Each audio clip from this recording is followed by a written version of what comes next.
Muy buenas tardes. Hablamos del país que viene, el país que de alguna manera empieza hoy, ¿verdad? También había un país que podía terminar ayer. Todo tiene que ver con el gobierno, con la gobernabilidad, con poder llevar a cabo los planes de un gobierno elegido hace apenas 2 años y que ha tenido que combatir con una herencia maldita y con una pandemia que ha sacudido a la humanidad como nunca en la historia. Contra todos esos adversarios, el gobierno se permitió anoche dar algunos números o conocer algunos números que le dan la esperanza de tener un gobierno real en los próximos 2 años. Ahora depende del gobierno. Naturalmente, depende de que el gobierno se ponga a gobernar con el énfasis que, por ejemplo, tuvo cuando decidió el control de precios, tanto el precio de los alimentos como el precio de los medicamentos. De esa manera y con esa tesitura, gobernando y no preguntándole a quienes lo único que quieren es hacerle daño al gobierno y a la democracia, sea la derecha mediática o sea la derecha política. No es por ese lado de los acuerdistas y toda esa gente que para quedar bien con el establishment anda programando o proclamando que hay que acordar. El gobierno tiene que gobernar con mucha personalidad. Lo que pasó anoche le tiene que servir para eso. Y si no le sirve ahora, la verdad, que hará muy bien en quedarse en su casa dentro de 2 años. Tiene una gran oportunidad. El pueblo peronista de la provincia de Buenos Aires le dijo, bueno, te hemos pegado un susto, ya está bien, pero tenés que aprender. Tenés que saber que nosotros queremos algunas cosas que no estás haciendo. Y el gobierno tiene ahora una segunda oportunidad. Por eso hablamos del país que viene. Un país que viene con un gobierno fortalecido, aunque parezca mentira. Una derrota electoral puede también fortalecer a un gobierno. ¿Sabe de dónde sacamos esta imagen de lo que usted va a ver de los festejos y los no festejos de anoche? ¿Quiénes son los que festejan? Mire usted, los que perdieron en la realidad tienen esta alegría porque pudieron revertir una situación que venía muy complicada desde las PASO. Del otro lado, las caras estaban bastante serias porque se dio la situación de pensar, creerle a los medios propios que iban a ganar por 20 puntos, cualquier cosa, cualquier historia. Se habían dibujado y hasta último momento tenían Clarín y Nación, toda la mafia mediática diciéndoles que la distancia en la provincia de Buenos Aires se iba a acrecentar. Y la provincia de Buenos Aires es la madre de todas las batallas, por eso celebra Aníbal Fernández, por eso saltan, por eso los puños al aire, la alegría de toda esa gente. Uno dice, ¿pero qué? ¿Ganaron la elección? No, no ganaron. Perdieron por 1,3 puntos. 1,3. Y en la ciudad de Buenos Aires, Daniel Santoro hizo una buena campaña, pero sacó 25 puntos. La mejor campaña de mucho tiempo, un excelente candidato sin ningún tipo de duda, pero tampoco ganó con el 51% al 49%. No obstante, eran los que festejaban. Cuando buscamos una explicación de todo esto, nos encontramos con algo que apareció hoy en el diario de los Aguiar. La Nación, con los dineros de Macri, con los dineros propios, ha hecho una etapa muy fuerte en materia periodística. Y miren ustedes lo que dice La Nación. Tenso clima en el pabellón 6. El desánimo larretista que les pasó, muchacho. Bueno, que esperaban más del 50% en la ciudad de Buenos Aires. Y se quedaron muchos votos, evidentemente, en una derecha un poco más derechosa, pero un poquito, nada más, que la propia de María Eugenia Vidal. La furia de Bullrich y el pedido desesperado de Macri. Esto es lo que dice La Nación en el título. Está hablando de la gente que ganó, no obstante, esto era lo que se transmitía anoche. Una inmensa alegría, que yo llamaría un gran alivio de quienes están con el gobierno, y un desencanto de aquellos que verdaderamente habían creído que podían ganar por una diferencia aplastante. En un sector del VIP destinado para los candidatos y funcionarios se respiraba un clima de desánimo y decepción por la performance de María Eugenia Vidal en la ciudad. No nos olvidemos que estamos hablando del canal en el que Macri puso mucho dinero y que en el fondo tiene encono con alguien que lo traicionó como María Eugenia Vidal. Después, el velorio de ellos. Horacio apostó a la ciudad y la provincia. Nosotros jugamos todo el interior. Comentaban cerca de Bullrich, porque dice, nosotros a lo que salimos ganamos. Estaba con Cornejo, que tiene la vacatada en la muy derechosa Mendoza, otro tanto de Córdoba. Bueno, la idea era exhibir una postal de unidad, sin vencedores ni vencidos. Sin embargo, hubo tensiones entre los radicales y el larretismo por la organización. Victoria Tolosa Paz, bienvenida, muy buenas tardes. Muchas gracias, Víctor Hugo, muy buenas tardes. Permítame saludar a mis compañeros a los que todavía no les he dicho hola. Hola, Lautaro. Hola, Víctor Hugo, para vos y para los que nos están mirando. Al doctor Darío Villarruel, ¿qué tal, Tordo? Hola, Víctor Hugo, una derrota con esperanza. A nuestra piba de la economía, que se la sabe toda en materia de economía y tiene mucho para contar. Decinos ya cómo anda el dólar ahora, Estefanía Pozzo. ¿Cómo le va, Víctor Hugo? Buenas tardes a todas las personas que están mirando. 199,50 bajó, 50 centavos bajó el riesgo país. Bajaron las acciones, subieron los bonos. ¿Qué significa esta mezcolanza de cosas? Después lo hablamos. Bueno, es un país que empieza muy bien, Estefanía. Ahora sí, ¿qué tal, Victoria? Bien, bien. ¿Aliviada? Sí, comparto lo que expresabas, Víctor Hugo. Creo que fue un resultado que nos mostró victoriosos en algún punto, porque los objetivos que nos habíamos propuesto se alcanzaron anoche. Nosotros nos habíamos propuesto 3 cosas que fueron las que sucedieron en la provincia de Buenos Aires. Nos habíamos propuesto que el gobernador recuperara el control del Senado en la provincia, y esto ocurrió anoche con la incorporación después de 20 años de un senador de la 7ª sección, de ese corazón de la provincia de Olavarría, de Bolívar, de Azul, que votó a Bali Buca como senador después de 20 años en donde jamás el peronismo había puesto a un senador en la provincia.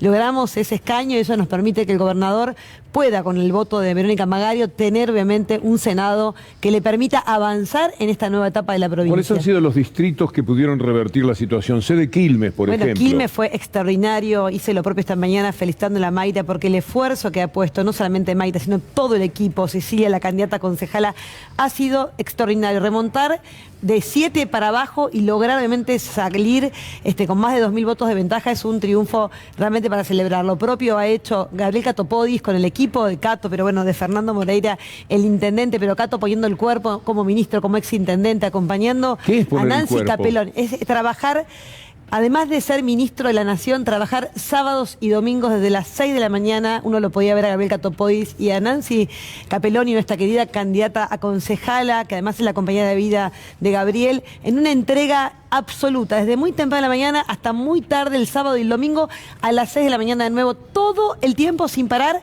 y lograr que San Martín, que venía a perder por 4, quede a más de 2 puntos triunfante, es realmente para celebrar. De todas maneras estarían muy preocupadas y preocupados a las 7 de la tarde, por ejemplo. Nosotros veíamos que lo que pasó en Almirante Brown, en Merlo, en Avellaneda, no me quiero olvidar de ninguno de los intendentes que todos me decían subimos 5, subimos 8, subimos 4. Todos esos municipios, además de Malvinas Argentinas, además de Ensenada, además de Berizo, todos trabajaron para superar la propia instancia de haber ganado, porque esos municipios muchos ganaron el 12 de septiembre. Sin embargo, nosotros estábamos en la gobernación, con el gobernador, nos habíamos propuesto ampliar la participación y eso ya era un dato que se venía, se olfateaba, se logró eso. Dijimos, vamos por el Senado y tuvimos los primeros indicios de que el Senado se recuperaba. Y lo tercero, que Cambiemos no pudiese superar en lo que obviamente es la composición de la Cámara, ¿no? Y eso anoche con Massa celebrábamos que somos la primera minoría, tenemos el control del Congreso en esa fuerza y logramos detener lo que ellos auspiciaban. Una ola que nos pasaba por arriba, Víctor Hugo, habían auspiciado que era un triunfo aplastante en la provincia, habían generado todas las condiciones para eso y esto no ocurrió. Crean una psicosis. Bueno, pero después está la realidad, ¿no? Está la realidad, está el voto, está la ciudadanía expresándose y está la ciudadanía esperanzada. Kicillof exultante. Bueno, por eso digo que a unos les cuesta decir, y hay que poner también en el marco de qué era el festejo. Nosotros no negamos que perdimos la elección por un margen muy escueto, por una diferencia que en el resultado final va a ser de menos de 1 punto.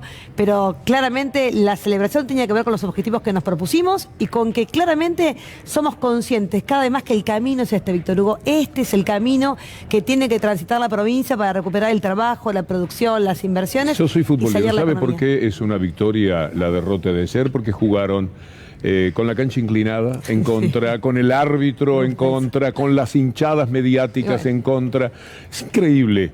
Haber podido revertir la situación a mí me parece que generó un alivio muy grande. Mirá, es como ir perdiendo 3-0 con toda esa cancha inclinada y terminar empatando 3-3. ¿Qué haces?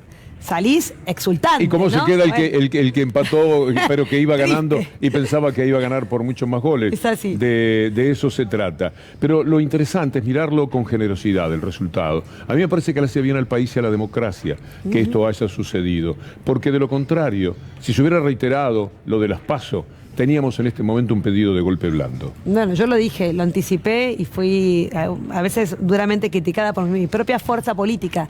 Yo veía que el nivel de virulencia que le habían arremetido el último tramo de la campaña, con dichos como que iba a haber desabastecimiento, el intento de desestabilizar la economía con un intento de devaluación de la moneda. María Eugenia Vidal, que tenía esa cara porque se había anticipado a un triunfo exultante y dijo, voy a presidir la Cámara de Diputados de la Nación. O sea, todo esto, lo que nosotros llamábamos, estaban dadas las condiciones para generar claramente un lunes trágico. No fue un lunes trágico. Esa rapiña que iba a intentar María Eugenia Vidal demuestra que estaban dispuestos a todo. Y Macri para el final del domingo diciendo, arranca un lunes de una etapa de transición. No, señor expresidente, hay un presidente con mandato hasta Pobre el último Macri. día del 23 y ¿Dónde un lo pusieron gobernador.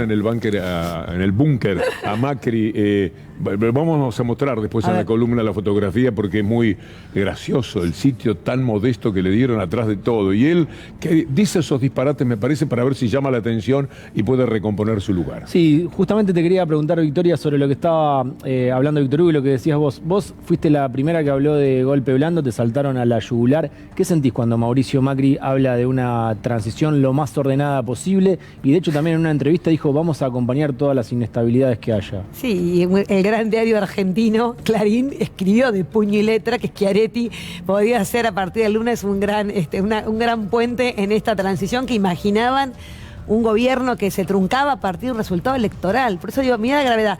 Yo creo que nosotros pudimos percibir, me parece, esto que quizás por estar mucho en la calle, quizás por estar muy informada, yo veía una escalada de la oposición en, obviamente, coordinación con los medios que trabajan para instalar esta agenda, que fue, para mí, yo nunca vi una campaña con este nivel de violencia, de virulencia, y que era el 14 de noviembre pasaba algo en la Argentina que explotaba el país. Por eso me encanta que les puedas explicar a toda la ciudadanía que ese lunes trágico en materia económica, por lo menos no existió como lo imaginaba la oposición, y que trabajan para desgastarnos. Y mientras tanto hay un equipo que está centrado, hay un presidente que ayer llevó tranquilidad a los mercados, que dijo, este es un resultado, nos hemos equivocado, me he equivocado personalmente, vamos a corregir, trabajamos para recomponer la economía de un país, para recomponer la confianza, para que haya inversiones, para hablar con el fondo, pero no a costa del sangre, sudor y lágrimas, no que el costo de este acuerdo signifique resignación. Creo que hay un presidente muy plantado y hay un frente de todos unido, que también era una de las cosas que no querían esa foto, ¿no? De todas y todos sentados ahí en ese escenario. Victoria, de lo que venís diciendo, entonces hay militancia territorial, hay una lectura del gobierno en base a los resultados electorales.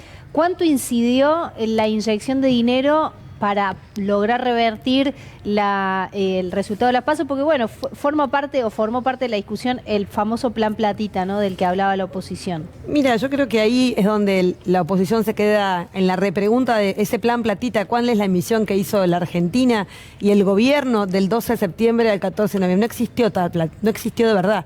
Nosotros estamos viendo y asistiendo que los niveles que teníamos de complejidad en términos de inflación, cualquier plan irresponsable que garantizara una victoria con mucho más contundencia, hubiese sido factible, sí, pero el riesgo al que sometíamos a toda la economía era tremendo. Por eso muchos dijeron, no vino el bono, no vino el IFE, o sea, hubo cosas que no pudimos hacer porque realmente tenemos unas variables macroeconómicas todavía que atender, que tienen que ver con la inflación, y que vos sabés muy bien como economista que cuando vos aumentás la base de circulación, claramente hay lamentablemente una posible consecuencia peor que la que quisiste arreglar, que es que se te dispara la inflación. Y esto no estuvo presente. Por eso decimos, sí estuvo presente, que se empezó a sentir que hubo un gobierno que dijo congelamiento de precios. Vamos a defender el bolsillo de los trabajadores, vamos a hacer un aumento del salario y vamos escalando en las necesidades que tiene un pueblo muy lastimado. Diputada, ¿cómo le va? Buenas noches. Buenas noches, Daniel. Creo que hubo 4 movilizaciones y para mí fue muy importante. Creo que la militancia fue clave. Sí. Porque he recorrido distintos lugares, San Martín, La Matanza. El miércoles, el Día de la Militancia, convocó a Alberto Fernández. La sorprendió esta convocatoria en virtud que la derecha ganó espacio en un momento que no se podía salir. Me parece a mí que hay que equiparar las aguas y que el peronismo, si no está en la calle, no puede gobernar. Creo que fue muy acertado el presidente ayer convocando Fue una idea de la CGT, de los movimientos sociales, pero convocando a todo el Frente de Todos a marchar este 17 en una muestra de recuperación de la calle, el sentido de pertenencia a un proyecto político. Fue muy importante. Los más de 500.000 votos que el Frente obtuvo entre el 12 de septiembre de esta elección, mucho tiene que ver con el peronismo activado en la calle, en las unidades básicas, en las iglesias, convenciendo en la cola de la verdulería, en la carnicería, diciendo, a ver, podemos estar mal, pero este es el camino, porque la verdad es que nadie puede pensar que el camino sea volver a este pasado tan tremendo de quienes nos gobernaron y quienes destrozaron la vida de millones de argentinos. Por eso yo creo que cuanto mayor participación política y de cara al 2023, creo que también este es el mensaje, ¿no?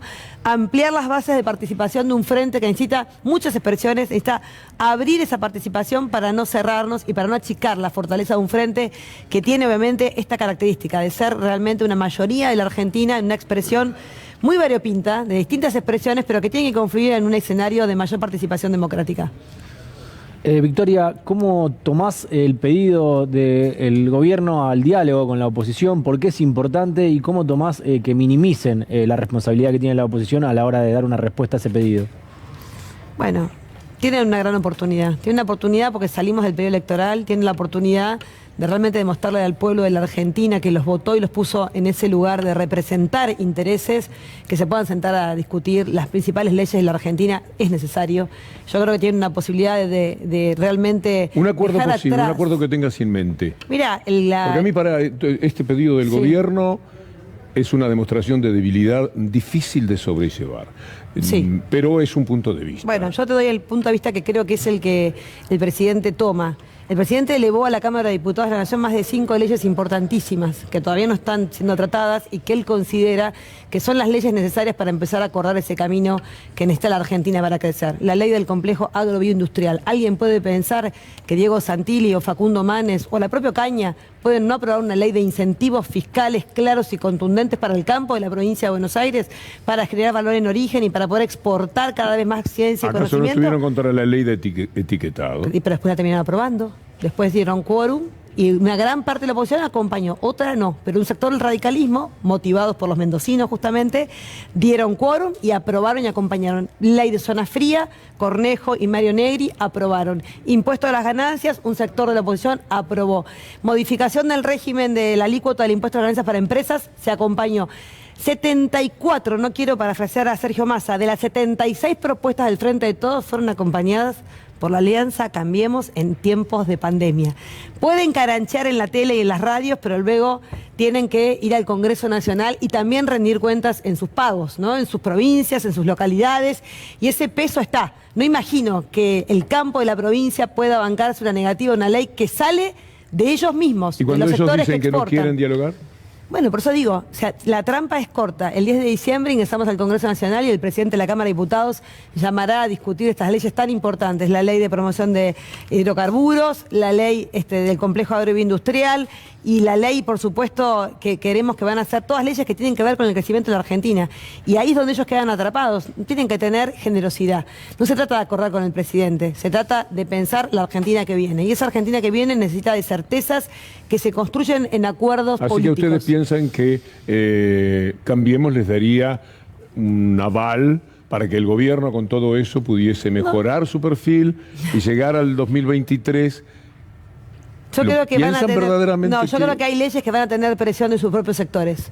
Yo creo que la ley del complejo agroindustrial la presiona, por ejemplo, la Cámara, el Consejo Agroindustrial de la Argentina. Nosotros no le preguntamos a ese consejo a quién vota y posiblemente algunos quizás me han votado a partir de defender obviamente la generación de valor en origen. ¿Cuántas veces hemos visto que lo ideológico supera hasta el propio interés? ¿Cuántas veces vemos a los empresarios, qué sé yo, los grandes empresarios que ganaron miles de millones en los últimos 2 años oponerse al gobierno porque ideológicamente no lo quieren? Pero ¿sabés cuál es la responsabilidad cuando uno gobierna, Víctor Hugo? Siempre poner la otra mejilla, siempre insistir que el camino es el diálogo. La responsabilidad de quienes gobernamos es tan grande y es tan importante brindar el ejemplo, lo que somos capaces de hacer, sabiendo todo ese camino, no desconociéndolo, Víctor Hugo. No voy al Congreso pensando que la oposición va a acompañar libremente, no, pero sí creo que los ponemos en una contradicción. Le tendrán que explicar ellos a quienes exportan en la Argentina por qué no levantan la mano una ley que genera condiciones importantísimas para quienes exportan, que son sectores... ¿Cómo es la ley? Para Para entender una. Ley de promoción exportación Sí, de la pero, actividad ¿qué dice? ¿Qué dice? Que en lugar de exportar una tonelada de grano de maíz en el puerto de Bahía Blanca, si esa tonelada de maíz la transformás en una tonelada puesta en la alimentación de un proceso productivo de una vaca, de un cerdo, de una actividad porcina, de un frigorífico y de toda una actividad que empieza a generar una línea de producción, lo que vas a pagar de exportación y lo que vas a pagar de impuestos a las ganancias y lo que vas a pagar de materia impositiva por 10 años va a ser mucho menor porque estamos fortaleciendo un sistema de promoción de la actividad industrial. Te hablo del decreto que firmó el presidente de la Nación hace 15 días, Julián Domínguez, fuimos a la Cámara de la Industria Pesquera de Mar del Plata. Los exportadores de calamar, de langostino y de merluza, récord en estos 2 meses que fueron récord, tienen beneficios impositivos importantes para hacer plantas en tierra, Víctor Hugo. O sea, ¿qué queremos? ¿Que exporten la merluza desde el barco? No. Queremos que la merluza llegue a Mar del Plata, que se haga el fileteado, que se contraten mujeres, además, que en esas plantas de congelamiento y de procesamiento se emplean muchísimas mujeres y hombres y jóvenes que necesitan trabajo en Mar del Plata y que para eso les da una señal el gobierno. En lugar de pagar el 9%, pagan el 7% diferencial de exportaciones o el 5%, según obviamente la cantidad de empleados que se obtengan. Estas leyes no las pueden no acompañar, no puede haber un no acompañamiento de esto. Hay un ejemplo, estuve viendo un relevamiento y estos datos te los voy a convertir en pregunta, pero déjame primero anticiparlos. Hay un relevamiento en supermercados que hace un centro de estudios sobre cómo viene la cuestión de los precios en las últimas semanas. Lo que se ve es que esta semana arrancó con un porcentaje de suba de precios que duplica al de las 2 semanas anteriores. Y cuando se mira el desagregado de los rubros, la carne empieza a repuntar en materia de precios. Es decir, el gobierno tomó una decisión fuerte, dura, con el sector de la exportación de la carne, les puso cupos, les prohibió la exportación y demás, y ahora de vuelta empieza la suba de la carne. Me consta que hay preocupación por este asunto, no sé si está el material como para que veamos de qué manera viene subiendo los precios en el último tiempo, pero esto en concreto, y retomo algo de lo que decía Víctor Hugo, son sectores que tienen sus intereses y que por ahí parece que dialogar con estos sectores después también termina sucediendo esta aceleración de los precios por más que haya algo acordado. Ahí vemos en pantalla parte de lo que yo les comentaba, ¿no? A ver, la responsabilidad de quienes gobernamos es tomar esta agenda y el monitoreo constante para que esto no ocurra. Siempre en periodos electorales vemos una manipulación y no fue casualidad que después del resultado del 12 de septiembre el aumento de precios en los primeros días de octubre fuera de tal magnitud que no tenía y encontraba explicación, y eso motivó a que Roberto Feletti se incorporara al gabinete y viniera como medida el congelamiento de precios. Ahora, esta tarea no es mágica y nosotros venimos sufriendo lamentablemente una manipulación también muy grande y una tensión muy grande con el acceso a la canasta básica de alimentos y entre ellos la carne, como el bien te diría yo más preciado en la mesa de los argentinos, y que el gobierno debe llevar una política muy activa. Por eso creo que la incorporación de Julián Domínguez en el gabinete, de estas leyes que premian el generar inversiones y valor en origen, tienen que obviamente ir con el correlato de garantizar consumo interno. Nosotros necesitamos las dos cosas. Entonces necesitamos los dólares de exportación, pero no a costa de que no haya un bife en la mesa de los argentinos, ¿no? Y esta tarea es una tarea que nos va a llevar un tiempo, pero estoy convencida de que hay un gobierno decidido a cuidar el bolsillo de los argentinos. Vuelvo a algo que dijo Víctor Hugo, el tema de poner la otra mejilla. ¿No puso el gobierno durante estos 2 años la otra mejilla siempre y recibió cachetazos? ¿No es hora de poner la cara bien firme y dura? Sí, pero cuando digo la otra mejilla es que jamás podemos perder de vista que el Parlamento es el ámbito de discusión natural de la democracia. Es que nosotros lo Y la podemos poner la otra mejilla no es ir al pie de lo que ellos quieren que hagamos. Es en todo caso decirle, estas son las leyes que el Ejecutivo envía a este Parlamento y las queremos discutir con la oposición política porque no tenemos los votos para ¿Por qué poder ellos sancionar? no preguntaban nada? Nunca le preguntaron nada a nadie, gobernaron y punto, hicieron lo que se les antojó. Bueno, ellos evidentemente cuando han gobernado han decepcionado y traicionado al pueblo, cosa que nosotros no haremos jamás. Y nosotros claramente cuando hemos instado a diálogos y a mesas de acuerdo y los resultados no fueron, hemos acelerado. Congelamiento de precios previo a un acuerdo, no hubo acuerdo, congelamiento de precios. No bajamos el precio de la carne, tuvimos mucha dureza y tuvimos un cierre de exportaciones durante un tiempo determinado, en cuanto no al cierre, sino a las cantidades que se exportaban en la Argentina, porque si no Domínguez me va a decir, nunca cerramos las exportaciones, pero sí limitamos esas exportaciones para poder llevar la tranquilidad a las mesas argentinas. Yo creo que viene una etapa en donde este resultado del Parlamento Nacional es un parlamento que va a tener mucho trabajo por delante. A mí no me preocupa la pérdida de quórum del Senado. Creo en las habilidades de nuestra vicepresidenta de la Nación, claramente, a la hora de poder sentarse. Es la persona que más experiencia en ese Senado tiene, con una habilidad política extraordinaria, y a la que creo que esta adversidad de no tener quórum la va a fortalecer en su rol de hacer política, que es lo que hace Cristina Fernández de Kirchner hace mucho tiempo en la Argentina. Victoria, si ya es difícil dialogar con Juntos por el Cambio, sobre todo con el ala dura de Juntos por el Cambio, ¿cómo van a hacer para dialogar en el Parlamento con, por ejemplo, Javier Milei, que trabajó con Bussi, o Victoria Villarruel, que reivindica la dictadura? Bueno, eso ya sabemos que hay sectores que cuando decimos nos vamos a sentar a dialogar, es pensar que toda la oposición no tiene la misma conducta, el mismo comportamiento, y expresan lo mismo, en puntos se comparten y pueden llegar a acordar claramente, pero en otros creemos que puede haber... ¿Qué análisis haces de que hayan llegado a la Cámara de Diputados? No, bueno, me parece tremendo para una sociedad que busca la salida a la insatisfacción, a la decepción que genera no tener un salario, un trabajo, y que se vuelque algún tipo de expectativa en la derecha y en la ultraderecha. Me parece que retrocedemos como pueblo y como sociedad. Dios quiera que la militancia, que el peronismo, que los lugares donde nosotros seguimos apostando, que es la calle, el territorio, la unidad básica, la iglesia, la parroquia, la cultura, nos acerque más a entender que es la política la que puede, obviamente, y es el frente de todos el que puede generar las condiciones del ascenso social que está buscando una sociedad que está sumergida en la pobreza, que es una cantidad enorme de habitantes de esta tierra que no logran vivir como merecen vivir, ni siquiera teniendo trabajo. Y eso también nos llena de responsabilidad. No vamos a buscar un acuerdo, vamos a buscar que las leyes que queremos sancionar se aprueben. Si no nos dan los números, discutiremos, pero las vamos a aprobar. Victoria, muchísimas gracias. Por favor, Víctor, un placer. Para nosotros también.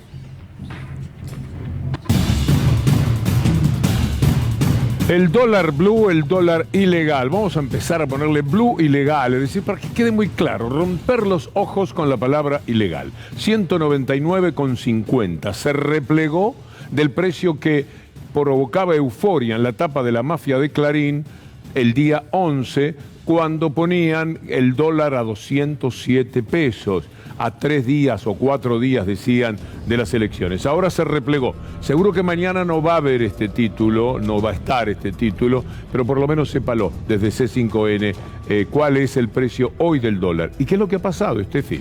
Dólar paralelo 199,50. La pregunta de qué es lo que pasó durante toda la mañana se la estuve haciendo a distintos economistas, y la verdad es que hay una especie de confusión, expectativa. El mercado está esperando a ver qué es lo que está pasando, sobre todo por el anuncio del presidente Alberto Fernández de que va a mandar en la primera semana de diciembre un proyecto o un programa económico plurianual. No es algo nuevo, es algo que ya Martín Guzmán viene insistiendo desde la presentación del presupuesto 2021, que fue durante el año pasado, que iban a avanzar en la diagramación de este tipo de programa más largo, de más largo aliento. Bueno, eso es lo que se va a mandar al Congreso, y un poco esta es la expectativa. ¿Eso significa que hay acuerdo con el Fondo Monetario? Forma parte de las preguntas que están hoy detrás de toda la cotización. Indudablemente el gobierno sale fortalecido también con el Fondo Monetario Internacional, que si especula con que la derecha pueda hacerse cargo otra vez del país, por lo menos tiene un compás de espera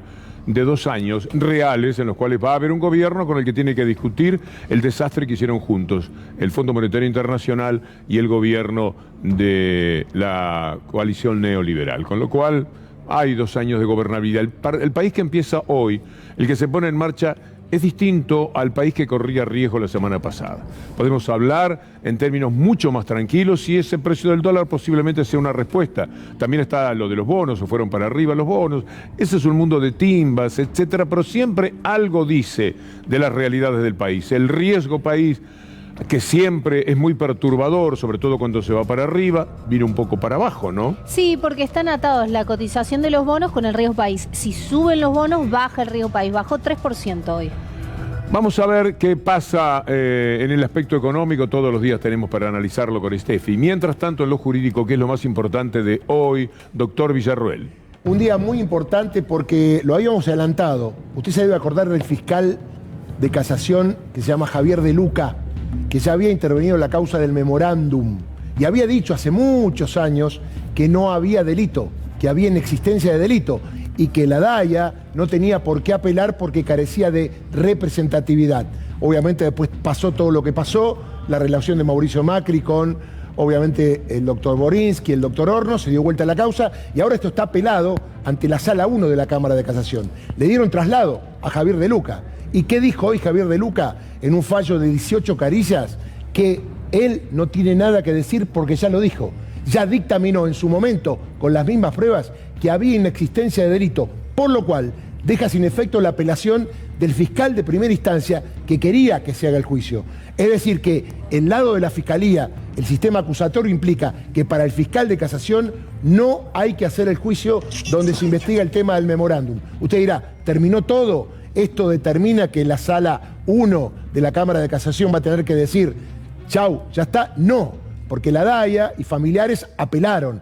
Es decir, que van a tener que tratar la apelación de la DAIA y familiares para determinar si corresponde o no quedar firme el fallo del archivo de la causa. Usted me dice si puedo arriesgar. Generalmente cuando el fiscal no acusa, cuando dice acá no hay delito, es muy difícil que la Cámara de Casación diga revoco el fallo de la instancia anterior para que haya un juicio oral y público. Creo que con este dictamen se acaba la historia del memorándum. ¿Cuándo la DAIA saldrá de este bochorno? Cuando la dirección política de la colectividad judía, una parte, por supuesto, el llamamiento argentino judío, suele decir que de ninguna manera la DAIA representa el sentimiento de todos los judíos con respecto al memorándum con Irán. Pero la DAIA es la representación política, es la que lleva la voz cantante. Ha hecho un verdadero mamarracho, un estropicio. Se ha entregado puramente a la derecha. ¿Será una necesidad de protegerse? ¿Serán intereses en común? ¿Será el deseo de ser aceptados, algo que se da muchas veces en ciertas minorías? ¿Qué es lo que le pasa a la DAIA? ¿Por qué insiste de esta manera obsesiva y persistente, provocándose tanto daño, pero haciéndoselo además a toda la colectividad? Porque debe haber miles y miles de judíos, de los 350.000 que viven en la Argentina, que opinan que esto es un absurdo, un disparate, algo que no tiene ni pies ni cabeza. Y la DAIA lo quiere seguir llevando adelante. Y hace este ridículo una vez más. Un fiscal irreprochable como Javier De Luca le vuelve a decir lo que ya le dijo. No tienen ni siquiera representación para que esto pueda llevarse adelante de la manera que ustedes pretendan. Bueno, vamos a esperar qué dirá la Cámara. También me sentiría muy sorprendido, como el doctor Villarroel, de que la Cámara dijera algo diferente a lo que ha dicho el fiscal. Lautaro. Ayer Mauricio Macri, después de las 11 de la mañana, fue a votar. Nunca antes de las 11 lo hace el expresidente Mauricio Macri. Estoy pidiendo mucho, Víctor Hugo. ¿Qué querés? Que vaya a las 8, pobre hombre. No es una un domingo. Pará. Un domingo. Bueno, es verdad. Ven África hasta tarde, hay como 3 o 4 series que están notables. No, es imposible. Verdad, es verdad. Bueno, 11:10 más o menos, nuestro compañero Mauro Fulco estaba haciendo la cobertura y el expresidente tuvo esas declaraciones que la vamos a revivir porque después vamos a ver un informe con los representantes de Juntos por el Cambio opinando sobre lo que dijo Mauricio Macri. Interesante, al poner las declaraciones, que usted reflexione qué es lo que este hombre estaba queriendo decir, a qué se refiere. Este hombre estaba hablando, como Clarín, como Nación, como otros sectores del PRO, de un golpe blando. El gobierno no iba a poder continuar hoy si los números eran los de las PASO, de lo por hecho, porque ya lo habían dicho además. Y él va a votar y ya va con ese sentimiento, porque hasta esa hora todos ellos y muchos de nosotros pensábamos que lo de las PASO se podía repetir. Entonces dijo: Macri, ¿cómo imagina estos 2 años? Difíciles, lamentablemente difíciles, pero Juntos por el Cambio va a actuar con mucha responsabilidad, ayudando a que la transición sea lo más ordenada posible, rumbo a que se vuelva a poner el país en el rumbo correcto. Una transición. Es algo de los 20 días entre un mes, entre una elección. Una transición es, te vamos a entregar, mira, en este momento en el Banco Central hay tanto dinero, el país debe tal suma, hay deudas con el Fondo Monetario Internacional, por tanto, le va entregando los papeles, como cuando uno entrega una oficina, ¿no? A ver, estamos hablando de una elección presidencial, claro, cuando hay claro. transición. Ahora, cuando a 2 años se habla de una transición, están hablando de un golpe blando. Sí, Víctor Hugo, y cuando recordemos que muchas veces en las legislativas el peronismo ha perdido y después ha podido ganar las presidenciales. Bueno, estuvimos ayer en el búnker de Juntos por el Cambio y hablamos con varios de los referentes del equipo de Mauricio Macri y del ala dura y del ala blanda en realidad, y nos decían lo siguiente. ¿qué tal? Mi nombre es Lautaro de C5N, la pregunta es para María Eugenia Vidal. Hoy el expresidente Mauricio Macri, cuando salió de votar, dijo que Juntos por el Cambio tiene que ayudar a que se dé una transición ordenada o lo más ordenada posible. Yo quería hacer foco en la palabra transición. ¿No creen que es un poco apresurado ya estar hablando de una transición cuando faltan 2 años de mandato? Yo creo que el presidente se hacía referencia a que nosotros tenemos un objetivo de volver a gobernar en el 2023 y puede ver estos 2 años como un proceso de transición hacia ello. No es más que la expresión de alguien que forma parte de Juntos por el Cambio y que tiene el objetivo y la sana ambición de que este equipo de gente vuelva a gobernar la Argentina. No veo ninguna otra interpretación que no sea esa. Transición es cuando un gobierno le entrega el mando a otro. Esta gente que es de la antipolítica, lo digo siempre, no saben mucho de política, usan palabras que tienen un ruido político que ellos no entienden. Cuando vos decís transición es que te estás preparando para irte y en realidad faltan 2 años. Hoy comienza la segunda mitad del gobierno que fue votado por 13 millones de argentinos y está a mitad de camino. Falta mucho tiempo y la derrota con esperanza de la provincia de Buenos Aires dice que sacando el 40% en la provincia de Buenos Aires, el peronismo ¿puede perder elecciones? Bueno, esto lo están diciendo muchos que saben de política. La causa de Once quedó en libertad Juan Pablo Schiavi hoy. Hablé con el doctor Maximiliano Rusconi, que conoce el tema como nadie, y el doctor Rusconi dijo que toda esta historia ha sido una vergüenza. La forma en que además han atacado esta decisión de la justicia marca que fue preso sin que correspondiera, y encima cuando le conceden, aplicando la ley, la libertad condicional, también van en contra de eso. No puedo creer la crueldad que existe en alguna gente. Ya es extrema, es insoportable. Escuchemos al doctor Rusconi. Fue una vergüenza, porque han hecho responsables a funcionarios sobre la base de un caso que solo se produjo la tragedia porque el motorman no frenó el tren. Una pena que cumplió durante 3 años, 1 mes y 10 días. Se cumplió con la ley. Sin embargo, algunos medios hegemónicos de comunicación titulan de un modo nuevamente lamentable esta decisión que tendría que haberse ejecutado ya el 23 de septiembre. Hubiera habido una privación legítima de la libertad. Está con nosotros la esposa de Juan Pablo Schiavi, Verónica Mora, bienvenida. Gracias, buenas tardes. Termina el calvario. Sí, ha sido un tiempo muy difícil, muy duro. Nosotros lo hemos enfrentado como una familia unida y la verdad es que yo hoy, para mí es un día muy extraño. Me desperté a la mañana y me dijeron que podía ir a buscar a Juan Pablo. He tenido en la mente todo el tiempo el día que lo fui a acompañar cuando se entregó para quedar detenido, y es como que yo siento que mi vida estuvo, y la de mi familia, detenida durante estos poco más de 3 años. Nosotros no somos ya los mismos, somos más adultos. Hemos vivido una experiencia sumamente dura y como todas las experiencias duras, creo que también hemos aprendido muchas cosas. Yo tengo mucho agradecimiento a mucha gente que nos acompañó durante estos 3 años y monedas, mucha gente, algunas que ni siquiera sé sus nombres, porque hasta puedo reconocer las sonrisas de algunas personas que me recibieron todos los días que fui de visita al penal, que fui todos los días que se me permitió, como todos los argentinos y todos los habitantes de este planeta, vivimos también la pandemia, que fue un momento sumamente duro, porque el único oxígeno que tienen los internos en el penal son las visitas, y nosotros estuvimos más de 9 meses sin ninguna visita. Eso fue muy duro para todos. Por suerte se nos habilitó una forma de comunicación online, y eso nos permitía vernos y escucharnos y acompañarnos. Y creo que eso es lo que más hemos hecho, como compañeros, acompañarnos.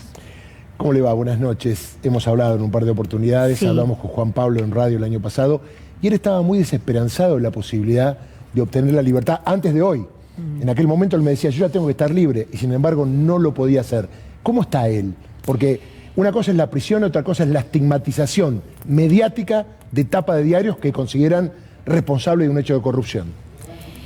Él está... me cuesta decir bien porque yo creo que no está bien. Está entero, está consciente de la situación que vivimos y seguiremos viviendo, porque Juan Pablo está en libertad condicional, o sea que todavía no tiene el final de su condena. Yo, la verdad que en términos legales, por ahí me puedo equivocar.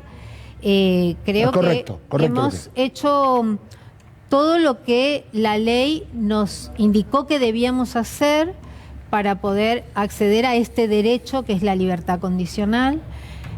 Con lo que hemos podido, porque la pandemia también, por ejemplo, generó complicaciones en cuanto a las posibilidades de que los internos tengan educación y trabajo como formas de incentivo para obtener un beneficio de la libertad condicional anticipada. Y eso hizo que, bueno, tuviéramos que hacer como malabarismos para generar algunas posibilidades que permitieran seguir accediendo a ese derecho. Creo que nunca tuvimos un incidente internamente con nadie, ni conflictos con nadie, y creo que solidariamente nos hemos adaptado lo mejor posible a esa situación. Juan Pablo estaba en un pabellón donde había muchos exfuncionarios kirchneristas. ¿Cómo era esa familia, esa relación? Porque estaban todos perseguidos ahí, todos juntos, los digo porque, bueno, yo tengo un programa que habla de temas judiciales y yo sé que escuchaban todos los sábados y domingos, ¿no? La verdad es que la experiencia en la Unidad 1 fue muy difícil, porque es un penal de máxima seguridad, donde la verdad es que hay personas, había muchos exfuncionarios, pero había también muchas otras personas que cometieron otros delitos. En general adentro no se habla de los delitos que cada uno cometió, son todos compañeros, conviven y tratan de tener una sana convivencia. También afuera, en la espera, que a veces para los familiares era de más de 2 horas, estábamos con familiares que también habían cometido sus familiares otros delitos, pero nunca nos vimos como, como hurgadores de esa intimidad de cada familia, sino como compañeros que solidariamente esperábamos un momento crucial para cada uno de nosotros, que era entrar y hacer la visita para acompañar a nuestro familiar. ¿Ustedes fueron escuchados también? Nosotros fuimos escuchados. Todavía me acuerdo el día que en otro canal, otro periodista pasó las escuchas y decía que ese era otra persona, y nosotros decíamos, no, ese es Juan Pablo. Claro. Y decía que estaba en otro lugar. No, a nosotros no nos avisaron. Juan Pablo está en la 1. En fin, esas cosas como grotescas que tuvieron situaciones que verdaderamente son graves porque básicamente son ilegales. Y lo más difícil de este trayecto de estos últimos años ha sido atravesar el absurdo continuo, que iba de cosas tan ridículas como no puedes entrar zapallitos y no sabemos por qué, porque no podés comer zapallitos, hasta ser escuchados ilegalmente, cuando en realidad se supone que nosotros estábamos detenidos por cometer un delito y sin embargo quienes nos detenían cometían un delito habiéndonos detenido y escuchándonos ilegalmente. Entonces, esta cuestión del absurdo es una de las cosas más difíciles de todo este proceso. Y no es el único absurdo. Ahora dijiste detenidos, y siempre uno que es abogado penalista dice, ¿está detenida la familia cuando está preso un familiar? Sí, sin lugar a dudas. Le agradezco muchísimo, Verónica, esta visita y nuestro saludo para Juan Pablo. Yo les agradezco enormemente a ustedes, fundamentalmente a usted, Víctor Hugo, porque su persona ha sido un sostén para nosotros y el de los pocos que nos ha dado voz en este tiempo sin intereses particulares, desde la generosidad. Doblemente gracias. La esposa de Juan Pablo Schiavi. ¿Hay que hacer la pausa o podemos ir a San Juan? Dice Federico Ferro, nuestro conductor. Pausa primero, así lacónicamente. La pausa y después San Juan. Juega mañana la selección. Yo viajo a San Juan. El programa de mañana, con la mesa maravillosa que tenemos, lo voy a hacer, en lo que a mí respecta, desde la ciudad de San Juan.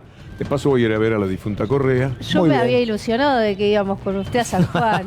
¿No hay lugar en el avión? Te quiero decir, me imaginaba viéndolo relatar en Juega Brasil. Messi por allá. Hay gente que salió a pie. No hay pasajes, para nada. Para nada. Digo, hay gente que salió a pie. A ver si puede ver el partido. La pausa, ya venimos. Tremendo partido. Mañana en San Juan, como les dije, voy a estar allí, Dios mediante.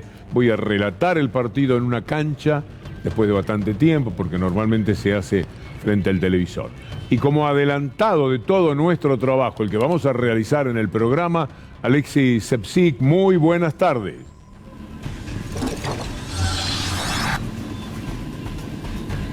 Muy buenas tardes, Víctor Hugo, ¿cómo estás? Aquí estamos en San Juan, en una avenida céntrica, Ignacio de Rosas. A muy poquitos metros de donde estoy yo se va a alojar la selección argentina y fíjate ya cómo están esperando la gente al plantel que dirige Lionel Scaloni, al campeón de América, que va a llegar hoy cerca de las 21 horas, va a salir a las 19 desde Ezeiza para llegar aquí a pasar la noche a San Juan de cara al partido de mañana a las 20:30. 109, ese será el número del clásico de las Américas. 41 triunfos para Argentina, 42 para Brasil, 25 empates. Fíjate qué parejito está todo, Víctor Hugo. Es una historia de dos grandes, de dos colosos, naturalmente tiene que tener esa paridad. Hiciste bien en señalar que esa gente ya está esperando la selección, que arribará dentro de mínimamente 2 horas. ¿Y cuánto vale ese lugar apoyado en la valla más cercana al sitio por donde va a pasar Messi? No tiene precio, ¿no? No tiene precio, Víctor Hugo. Hemos visto kilómetros de cola de muchas personas buscando una entrada. Esta gente estuvo hasta hace un ratito. Acá nomás había un sol implacable, 36 grados llegó a tocar hoy la temperatura aquí en la capital sanjuanina, y esta gente está desde muy temprano esperando poder ver al menos de cerca a Messi, a los campeones de América. Vos me decís si tenemos un minutito y escuchamos al menos alguna historia de la gente que está acá. Obviamente muchísima familia con ganas de ver a los campeones de América. Sí, Cuéntame, ¿cómo te llamas y de dónde venís? Me llamo Miguel Tejada, vengo de Hachan, soy acá de San Juan, y nada, esperando a la selección, esperando a Messi, a todos los campeones de América, y esperemos que se bajen y saluden a la gente que ha hecho un gran esfuerzo ayer por conseguir una entrada. La verdad que ha sido todo un desastre. Hay gente que la pasó muy mal, una vergüenza, realmente una vergüenza, pero bueno, todo para ver la selección y acá estamos. Ojalá que puedan bajarse, firmar algunas camisetas, algo. La expectativa es conocer a Messi, me imagino. Sí, yo nunca lo pude conocer a Messi y sería muy lindo poder que, no sé, se nos acerca a nosotros, digamos, nos podemos sacar fotos con él. Jugador, aunque sea otro jugador, o sea, conocer a uno y esté bien. Yo nunca pude jugar a Messi, pero bueno, ojalá pueda ser. Esta es la expectativa, Víctor Hugo. Las entradas ya se agotaron, como contaba la gente, fue realmente caótico, se vieron escenas que realmente no son buenas, no son agradables, la gente la pasó mal. Mañana cancha repleta, te vamos a estar esperando, ya tenemos todo listo para una previa imperdible de Argentina-Brasil y para trabajar junto a vos mañana, Víctor Hugo, a través de la pantalla de C5N, con la cámara de Jorge Raquel y los compañeros de MOA Multimedia. Estamos trabajando aquí desde San Juan.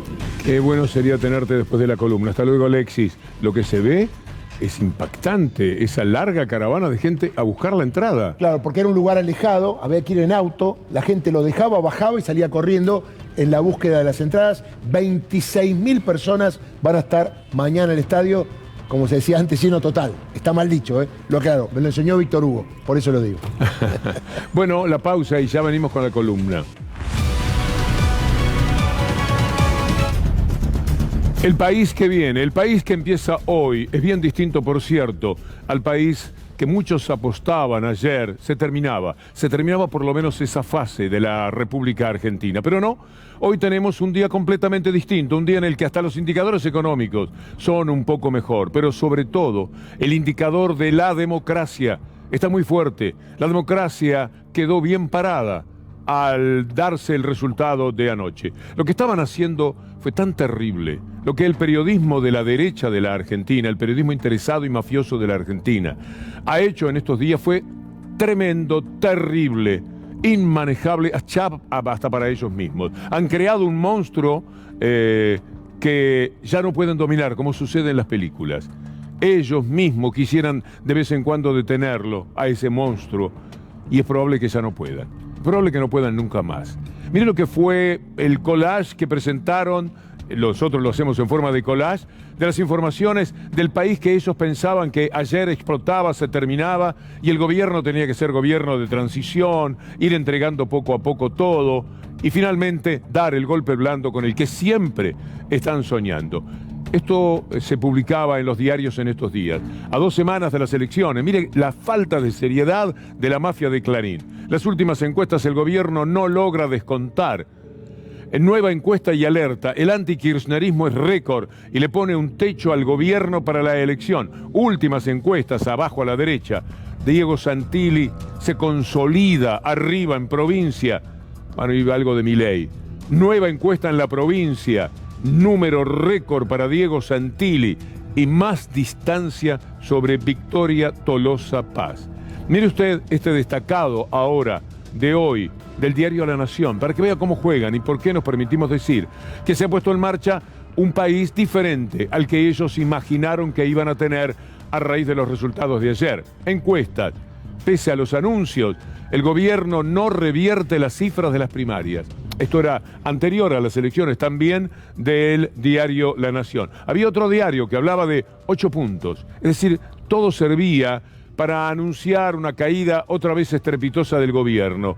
Santilli le saca 8 puntos a Tolosa Paz y Vidal duplica a Santoro, según un sondeo que habían realizado. Bueno, era el fin de una era para ellos. Mauricio Macri se animaba con su insensatez, su vacío moral y ético, su antirrepublicanismo, su forma de ver la democracia como algo que sirve solamente si está a su disposición, decía esto.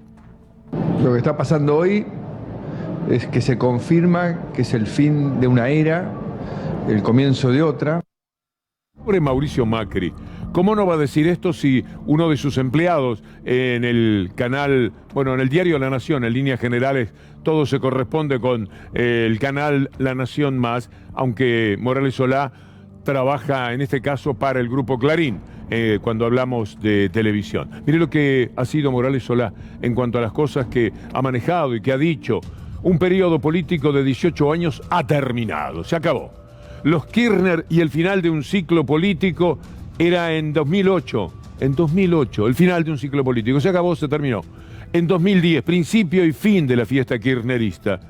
En 2013, un ciclo político que se cierra. Vivía cerrándose el ciclo político, igual que anoche. La realidad puso fin al relato el 23 de noviembre del 2015. Bueno, así como lo decía en La Nación Más, lo decía también en Clarín.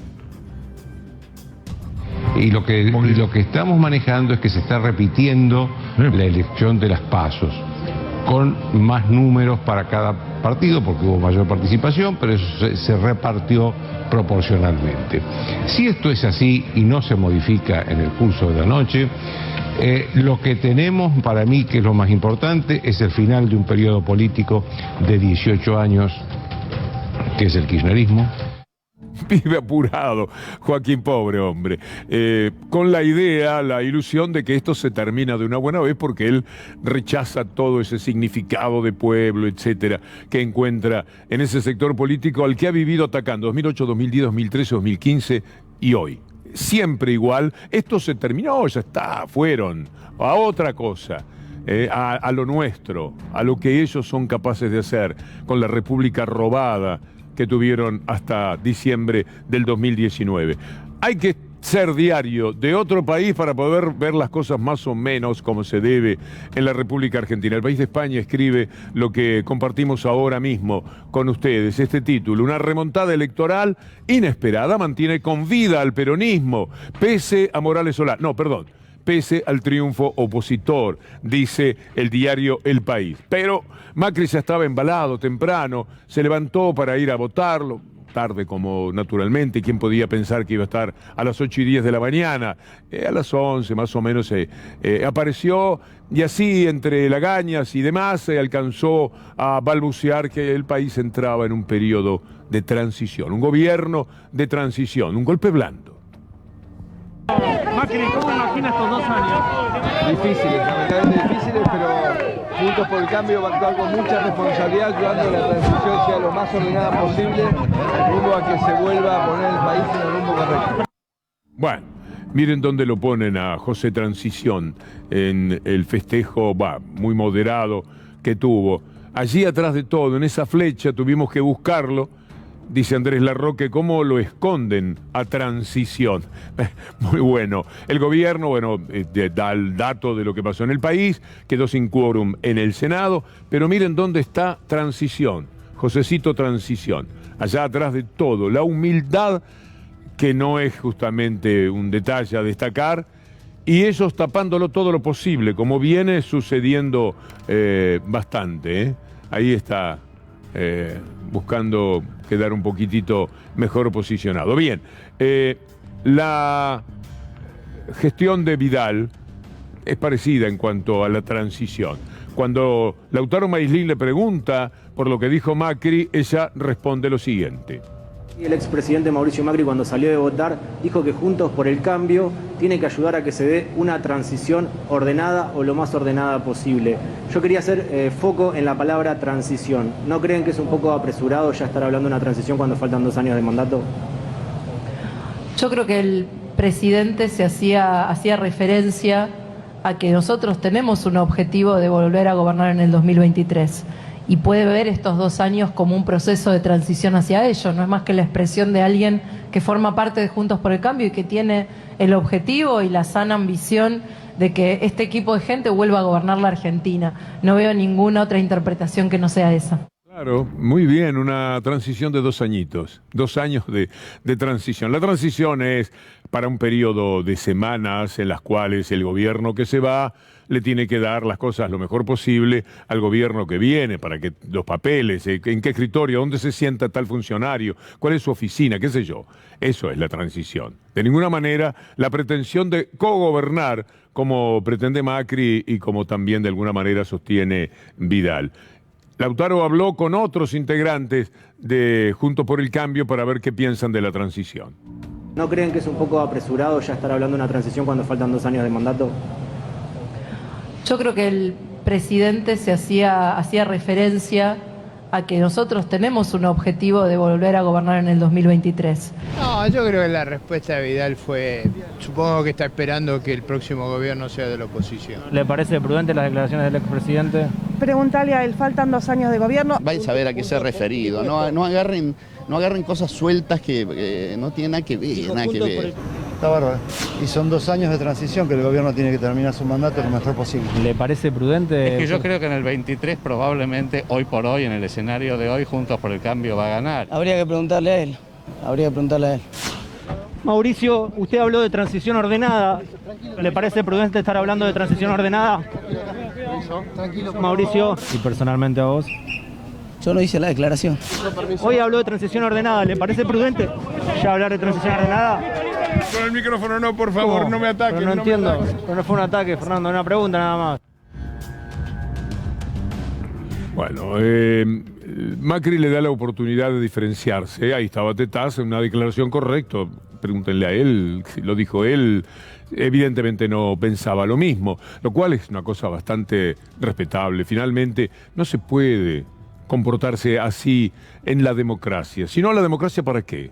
¿Para qué fueron las elecciones presidenciales? Si hay 4 años de gobierno y tienen que sobrellevarlo como oposición, aquella maravilla de oposición que prometía Macri, nadie la pide ya. Pero por lo menos que entre ellos y la mafia de Clarín y Nación se hagan a un lado para permitir gobernar, porque si no es mucho el daño que se le hace a los argentinos. Por eso hoy, una cosa que se celebra, un alivio que sentimos todos, es que la democracia ha permitido una vez más que haya un poco más de justicia en este mundo. Es decir, fue la democracia la que lo hizo posible. La democracia que le dio una respuesta completamente distinta a lo que muy tranquilos en la mañana, como vieron ustedes, estaban pensando sobre lo que iba a suceder con el país, y entonces ellos creían que se iban a sentir con derecho por elecciones de medio término de pedir poco menos que el gobierno. Hagamos una transición, llámenos a la mesa y empiecen a hacer lo que nosotros queremos hacer. Cosa que si sucediere, ya sabemos perfectamente qué es lo que quieren, porque hubo 4 años en los que estuvieron haciendo lo que ellos querían. Y no les fue muy bien. No le fue para nada bien al pueblo trabajador. A las élites dominantes, etcétera, a Clarín y Nación, les pudo haber ido bien, pero no a la gente, no a lo que llamamos pueblo. Larreta y Bullrich y cada uno de ellos tienen un lío grande, ¿eh? Están muy recelosos, porque Bullrich parece que quiere ser candidata a presidenta, sabe que el otro candidato a presidente es Larreta y María Eugenia Vidal también quiere ser candidato a presidente. Y Macri siempre sueña con que se va a reposicionar, por más que lo pongan ahí medio tapadito en segunda fila, que hay que poner una flecha en la foto de los diarios para saber dónde está Macri cuando se reúnen en una especie de contenido festejo, como el que sucedió en la noche de ayer. De ese lío surgen evidentes discrepancias. Larreta dice, por ejemplo, hay que terminar con la grieta. Gracias a los que nos apoyaron en todo el país, en todas las provincias, sosteniendo los 5 senadores que necesitábamos para sacarle el poder absoluto a Cristina Kirchner. Esto nos da una enorme responsabilidad de sostener el valor más importante que hoy tenemos en Juntos por el Cambio, que es la unidad. Yo insisto que tenemos que terminar con la grieta, defendiendo nuestros valores y convicciones. Bueno, no será fácil. Por ejemplo, Patricia Bullrich, que bien intentó diferenciarse, estaba con los que ganaron, dice ella, en el resto del país, donde ganó en 13 provincias Juntos por el Cambio, y no con aquellos que estaban evidentemente disgustados, según el punto de vista de la Nación, el de la propia Bullrich, y ciertas evidencias que trasuntaban los rostros no felices, no distendidos de aquellos que habían ganado pero no estaban en condiciones de disfrutarlo. Mire usted lo que son a veces las cosas, lo que significa un golpe inesperado en materia política, y eso lo hace posible la democracia. Pero vayamos a lo que Bullrich ha dicho. Cambia todo el panorama institucional argentino, que es el equilibrio, la nueva realidad del Senado. Una realidad en la que Juntos por el Cambio va a lograr que Cristina Fernández de Kirchner no pueda manejar el quórum a solas. Juntos por el Cambio va a lograr que Cristina Fernández de Kirchner no pueda manejar el quórum a solas. Eso nos parece absolutamente importante. Tienen un lío grande. Imagínense usted, en la misma coalición, una parte que está en el momento de celebrar algo diciendo el que no salta es radical. No sucedía esto en el búnker del Frente de Todos, sucedía en el de Cambiemos, aunque parezca mentira. El valor de la política sin privilegios, el valor de la seguridad para vivir en paz, el valor del trabajo, que es lo que va a construir el futuro. El valor del trabajo, que es lo que va a construir el futuro. ¿Qué? Tenemos...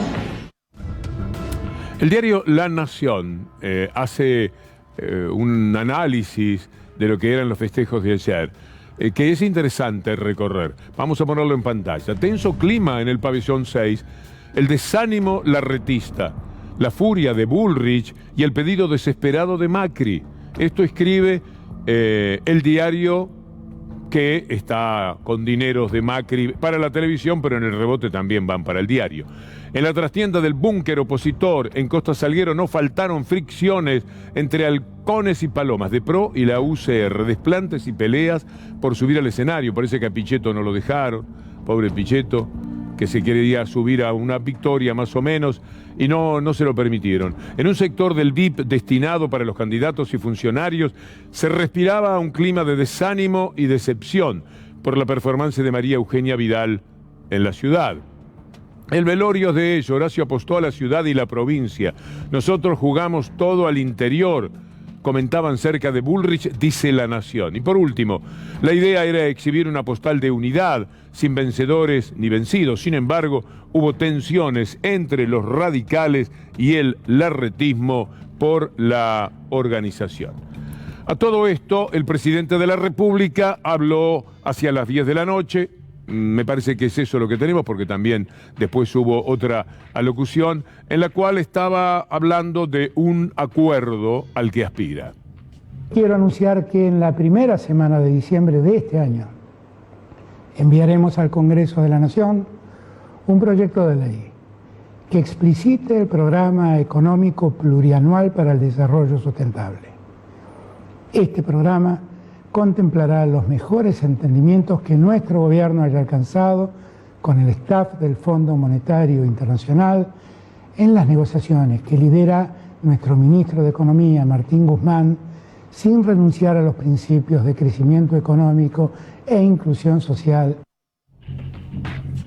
Hoy Victoria Tolosa Paz aquí dio una interesante explicación sobre lo que entienden por acuerdo, porque de verdad que a uno le duele que el gobierno siempre esté poniendo la otra mejilla para que venga la mafia de Clarín y lo sopapee, o vaya el PRO y haga lo propio. Ha pasado demasiadas veces y a la gente le ha costado asimilarlo, pero la explicación tiene también una cierta coherencia. Hay algún proyecto de ley que necesita de votos que, si no los dan, se hace imposible llevarlos a cabo. Por ejemplo, una cuestión fiscal referida a la gente de campo que les permitiría, si le dan un valor a lo que exportan, bueno, con ese valor conseguir ventajas para ese hombre de campo. Y para esto el gobierno piensa, ¿cómo van a decir que no?, decía Tolosa Paz. Parece interesante, vamos a ver. Sería como ponerlo al sector opositor en el brete de decir que no a cosas que demasiado claramente es demostrable que son muy buenas para el país. Por ejemplo, la ley de etiquetado frontal.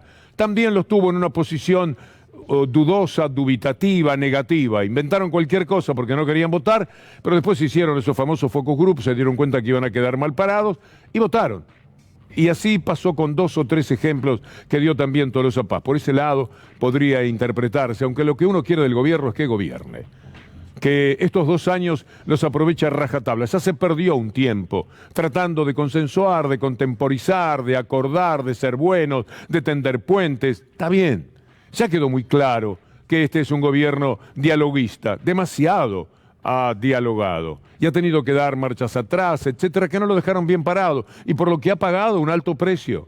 Lo que pasó en las PASO seguramente tiene relación con eso, y todo lo que todavía tiene que trabajar para revertir el tema de las elecciones en el 2023 también está demostrando que al gobierno lo que le conviene es gobernar, tener mucha personalidad, saber para qué lo eligieron y corresponderse con esa expectativa. Pero si alguna medida económica se puede poner sobre la mesa para decirle, mirá, votá esto, sería una barbaridad que no lo hagas. Es para tu propia gente. Vos tenés una buena relación con la gente de campo y votá, porque esto es para ellos. Por ahí se consigue algo. Me permito ser pesimista. Vamos a ver qué dice el maestro Alfredo Zayat. Hay ya como un preacuerdo con el Fondo Monetario Internacional y avanzando en el acuerdo con el Fondo Monetario Internacional.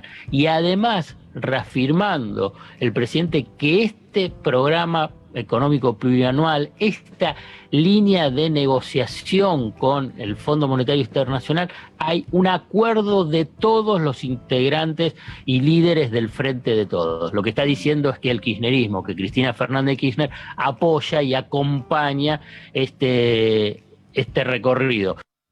Más importante que el acuerdo con la oposición es el acuerdo definitivo, por favor, entre los integrantes de la alianza de gobierno.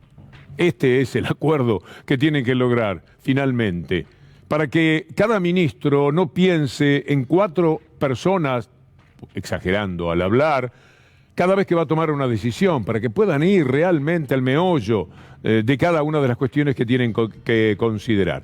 El diario El País de España también habla de la llegada de la derecha, ellos la conocen muy bien, la derecha horrenda de Vox, por ejemplo, y dicen que en la Argentina se produjo esto, la ultraderecha entra en el Congreso de la Argentina. Claro, ellos consideran ultraderecha a Javier Milei y José Luis Espert, podríamos decirle a nuestros colegas que pueden considerar también como ultraderecha prácticamente a todos los integrantes del PRO. Para decir una, Bullrich, ellos están ellas de acuerdo con lo que dice Milei, con lo que dice Espert, eso es más que evidente. Lo triste también, pero hay que aceptarlo, es el juego de la democracia, no hay más remedio, porque siempre la democracia será lo único que pueda salvar al pueblo, lo que pueda salvar a los sectores medios y a los vulnerables. ¿Le tocará perder en alguna ocasión? La fuerza bruta de lo mediático y de lo económico es tremenda, pero siempre estará latente la posibilidad, vía la democracia, de poder retornar por lo menos al poder político y actuar como una contención, una especie de dique de ese poder real desalmado, brutal, cruel, mentiroso y ladrón, que en el mundo entero se maneja de esa forma y, por supuesto, más que nada en la República Argentina. Pero es una tristeza ver que lo grosero, lo pérfido, lo tonto, si usted quiere, tiene tan buen voto.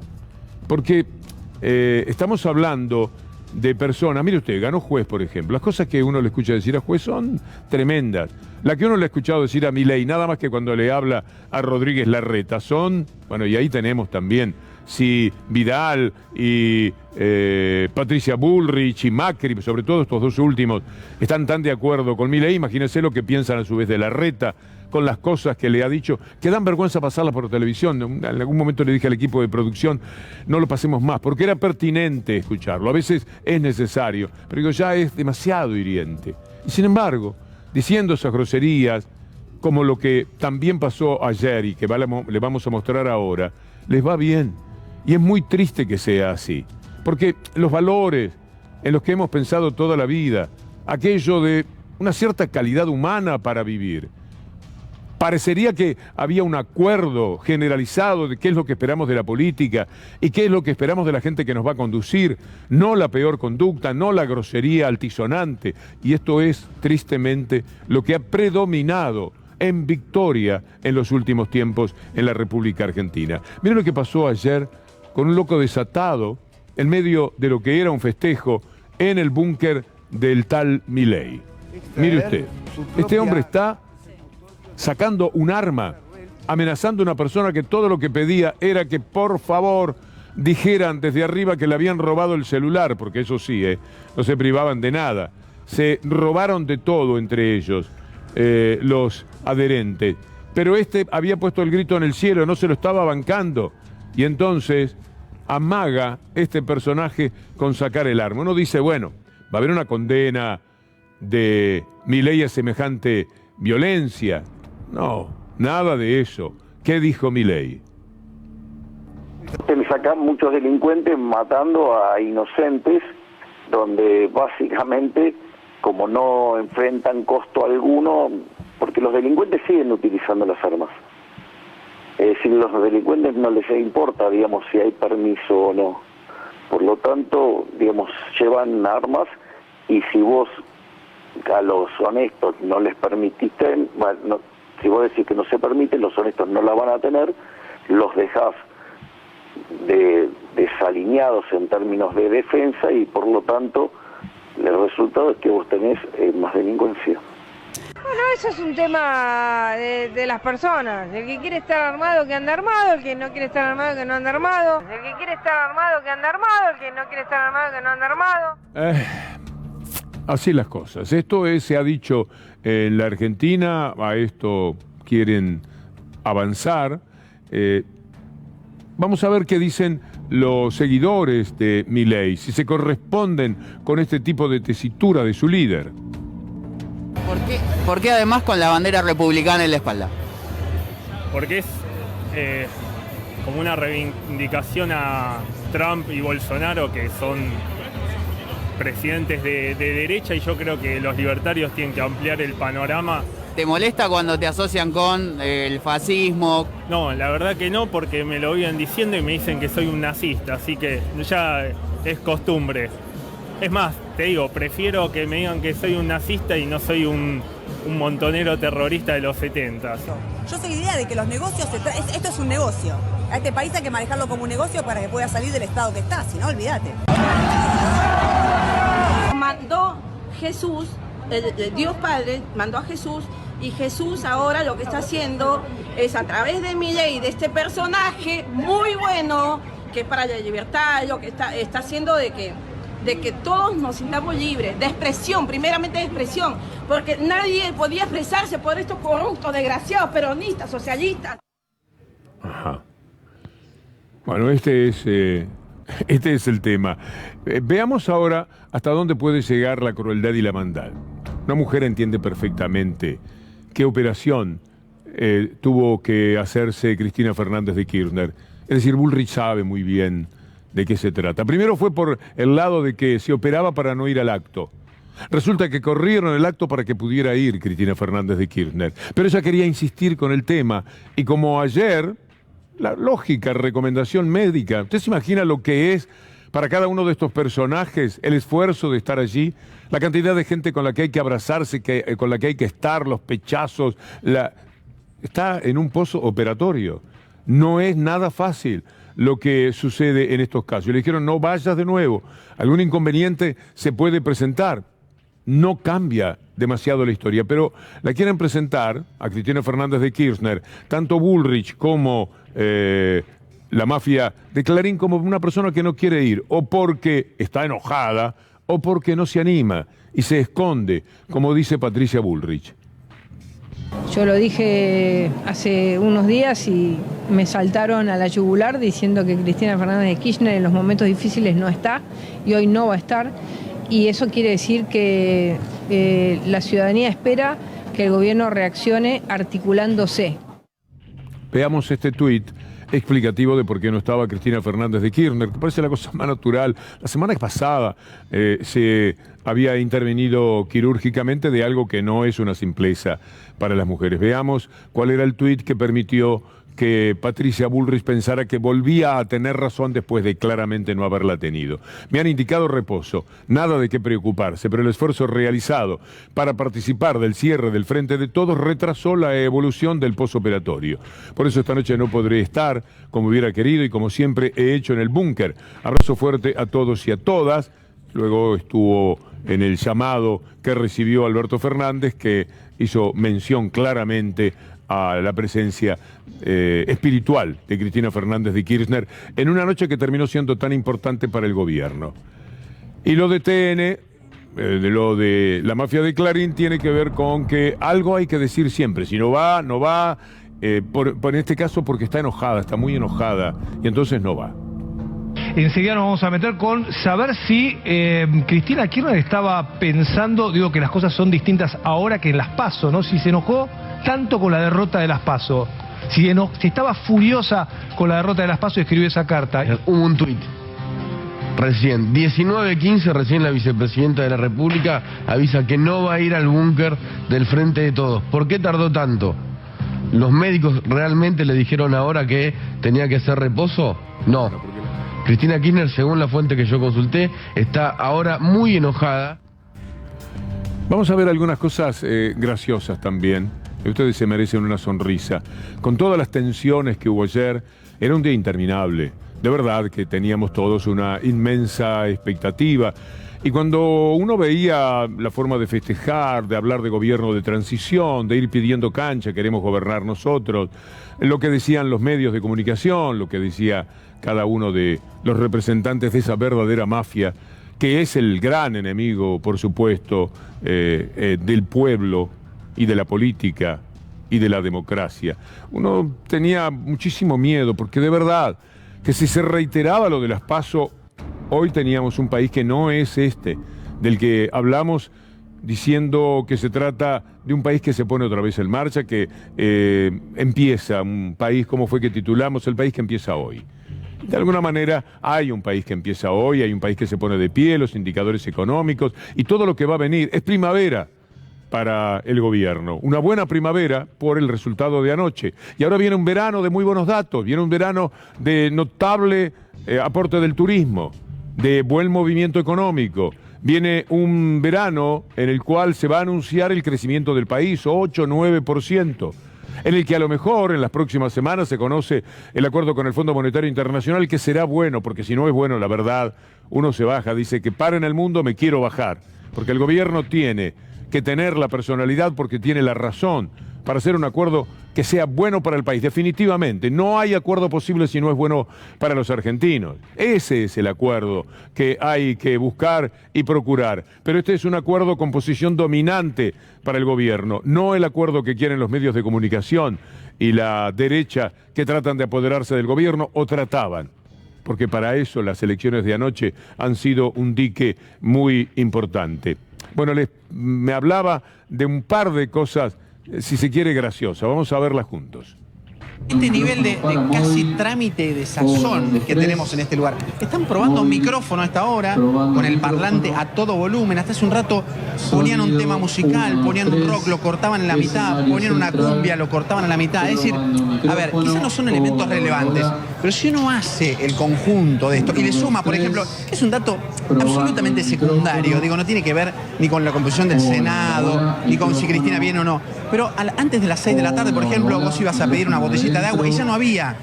Es decir, hay un montón de elementos que si uno los arma casi no llegan a constituir ni medio rompecabezas. De gana el kirchnerismo. Con algunas manchas amarillas ahí también. Ahí las tenemos. ¿Querés ver las manchas amarillas? Bueno, ahí tenemos. Empezamos por Vicente López, que creo que es el que mejor votos sacó, fue Jorge Macri. San Isidro, que también hicieron una excelente elección. En Tigre perdió el oficialismo, sí, ¿no? Igual que antes, sí. Vera Sategui, Esteban Echeverría, Merlo. ¿Qué más tenemos ahí? No, La Matanza no es amarillo. 3 de febrero. Merlo tampoco. Merlo tampoco, ¿no? Esas dos que están mal. José Cepaz. Ahí quedó una mancha. Bueno, no encontraban lo que buscaban. Una escritora, Blanca Lema, de la que he leído un libro, está por salir y a veces por amistad uno accede a ciertos valores literarios también, describe una situación que me pareció bastante poética, bastante posible. Va al camión de la basura, a la nochecita, pensemos, y detrás un grupo de personas que camina como queriendo alcanzar al camión de la basura. Se trata de personas que quieren recuperar algo que tiraron y están arrepentidos de haberlo hecho. Pensé que a muchos nos sucede haber tirado algo y decir, no debía hacerlo. Y esas personas van detrás del camión de la basura porque cayó ahí algo de lo que se habían desprendido y no querían, o no debían. O los hechos ahora le dicen que no era lo correcto. El periodismo podría caminar detrás del camión de basura por lo que hemos visto y por lo que vamos a ver ahora. Ese periodismo de esos diarios que usted sabe perfectamente cuáles son, con los periodistas que interpretan ese sentimiento, caminando detrás del camión, porque en algún momento el camión se detiene y por ahí pueden otra vez manotear los manuales de periodismo. Por ejemplo, que los tiraron a la basura. A lo mejor pensaron que ya no hacían falta, pero en algún momento tiene que darles vergüenza. Es decir, son personas que vuelven a sus casas, a una vida de sociedad, y alguien le puede decir, por ejemplo, a un reconocido periodista, autor de este título, no, eso no, ¿qué necesidad? ¿Por qué una bala al corazón de Cristina y del kirchnerismo? ¿Por qué usás una metáfora de ese tipo? ¿Por qué tanta violencia? ¿Es legal publicar esto? Se pregunta el profe Romero. Una bala al corazón de Cristina y los K. Se renueva la incertidumbre por los 2 años que faltan. La pérdida del control del Senado afecta a la vice, pero es difícil que el presidente capitalice el traspié. Se renueva la incertidumbre, pero esta frase es de lo que habitualmente hacen. Tratar de mostrar desunidos como si el partido que los representa estuviera muy unido. Mire Bullrich, mire Macri, mire Vidal, mire Larreta, por dónde andan. Pongamos otra vez el título, porque esto se ve que en algún momento salieron corriendo detrás del camión de la basura y pudieron tomar el título y lo sacar. Se arrepintieron de eso. Y ahí está el título que habían publicado. Y ahora veamos el que finalmente quedó, que no mejora demasiado la performance, por supuesto. Una bala al corazón del kirchnerismo. Y después va la nota tal como la presentan. Es muy, pero muy triste que tengan, déjala un momentito más el título de esta nota, porque es llegar a un grado de violencia, de desprecio, de odio, demasiado fuerte, demasiado severo, que hiere ya no el corazón, hiere la sensibilidad de cualquier persona que todavía tenga una expectativa decorosa de lo que es el periodismo. Ese periodismo, y volvemos ahora, que podía publicar 3 días antes, sin ningún tipo de problema. La misma semana en la que usaron un crimen espantoso todos los días, a toda hora. Cientos de horas seguidas en los canales de televisión, en 300 canales, para hablar de la inseguridad en la provincia de Buenos Aires y en la capital, porque esto se convertía en un valor. Tanto es así.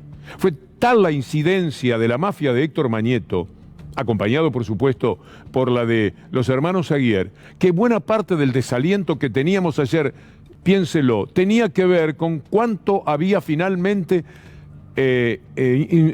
influido lo que habían hecho. Uno dice, no puede ser que influya, porque todo el mundo sabe que están jugando con esto, están jugando con la muerte, lo hacen siempre. Llevaron a la familia de la víctima a una cena de televisión la noche antes de la elección. Han perdido todo. Pueden correr detrás del basurero, no les van a devolver ya, es imposible. Esa metáfora no va para ellos. ¿Cómo puede ser que nadie pueda decir, no podemos traer a la familia a sufrir en la cena la noche antes de la elección, porque esto es algo que puede dañar al gobierno, porque se le va a atribuir al gobierno la violencia que es del capitalismo, la violencia que es del neoliberalismo, la violencia que es mayor cuando hay neoliberalismo como lo fue, que cuando hay gobiernos populares. En el 2003, Banco Mundial, búsquelo el dato porque existe, había 9.5 cada 100.000 habitantes de homicidios en la Argentina. Termina el 2015 con 5.4. Al rato de volver Macri, a los 2 años, ya el número estaba creciendo, ya andaba por 7. Naturalmente ahora tenemos también una situación de arrastre, pero siempre vamos a tener en el capitalismo, en la brutal desigualdad, en el resentimiento que se le inocula a millones de personas. ¿Cuándo se van a preguntar si el milagro no es que millones de personas salgan todos los días a pedir trabajo tan decentemente, después que sus hijos han llorado de hambre durante la noche? Creen que esto es algo sobrellevable y después del primer delito viene el segundo, el tercero, el cuarto es violento. Ustedes conocen aquellas declaraciones que se dieron del jefe de policía de la provincia de Buenos Aires cuando decía en 2017-2018 que el número de primerizos en cometer delitos era muy alto, que la mayoría de los delitos tenían que ver, los delitos más suaves, tenían que ver justamente con el primer delito de las personas. En la desesperación, pero también en la rabia y en la bronca y en la postergación de todo. Entonces no podés jugar. No podés, Mañeto, no podés, Aguiar, no pueden ustedes jugar en sus canales tan miserablemente, llevando a una pobre familia dolorida por algo que ya no tendrá reparación, pero que mientras están hablando de la persona asesinada, lo sienten como vivo, sienten que algo puede pasar mientras defienden sus derechos. De ese lado el dolor siempre será muy respetable, pero de este lado el uso del dolor de esa manera es una vergüenza en lo humano. No tienen derecho.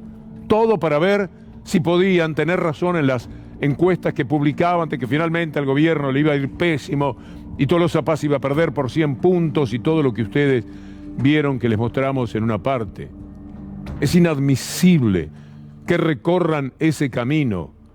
Van a correr detrás del basurero y un día lo único que habrá en la basura es todo lo que tiraron del periodismo, porque es tanto que supera todo lo demás que pueda caer en la basura. Y es muy doloroso que esto sea así.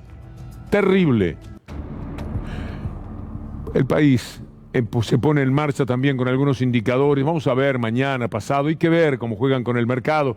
Pero mire usted lo que era esta etapa 3 días antes. No les alcanzaba con la muerte, no les alcanzaba con todo lo que habían dicho esa semana. El dólar ilegal llegó, ellos escriben blue, bueno, todos en realidad se dejan tomar por esa palabra. El dólar blue llegó a 205 pesos y marcó otro récord, ¿cuándo? A solo 4 días de la elección. Entonces, es tristísimo. Está Capitanich ahora, me da mucho gusto, vamos a conversar con él de inmediato, porque también revirtió la situación en el Chaco. Lo que nosotros tenemos es una joven hablando, pero eso lo podríamos dejar para mañana. ¿Podemos poner lo que dijo Capitanich en el pase a la mesa cuando terminó la otra elección y de esa manera tengo tiempo de caminar y el material que teníamos preparado lo ponemos mañana. Le pregunto a Federico Ferro, Anabela Sánchez y Julián Capazo, mis notables conductores en esta columna. Problema desde el punto de vista cuantitativo. Por ejemplo, en mi provincia nosotros teníamos 305.000 votos en el año 2019, 200.000 obtuvimos ahora, 105.000 votos menos. Esto significó que gran parte de nuestros votantes efectivamente no concurrieron a las urnas. Gran parte de nuestros votantes efectivamente no concurrieron a las urnas. Y entonces hay responsabilidades también desde el punto de vista político con los responsables de distrito y la capacidad de persuasión desde el punto de vista de la participación.